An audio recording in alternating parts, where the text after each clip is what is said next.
Okay, so God will never lose a battle. He will never waste a battle, but he will never lose a battle as well.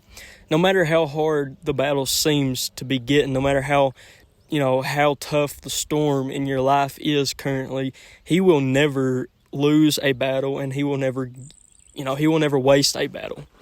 You see, when God puts us through storms and God puts us through these valleys, he wants to teach us stuff in these valleys and in these storms. He wants to show us stuff. He wants us to draw nigh to him. Sometimes we have to get in these storms before, that way we can get back with God the way that we was before we got into the storm.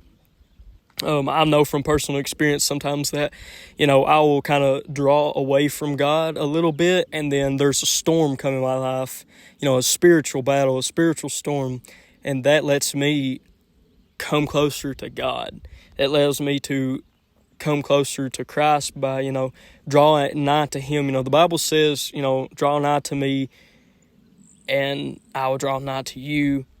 And, God, he is so good to us. He will never lose a battle. And even though it seems like sometimes we don't understand what's going on in this storm or what's going on in the battle, you just have to trust him. He has a plan for everything, and you won't understand everything that happens. And it may be a year or 2 years, or maybe 7 months or weeks.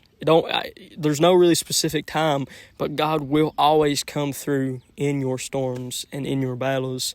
So keep praying and keep pressing on.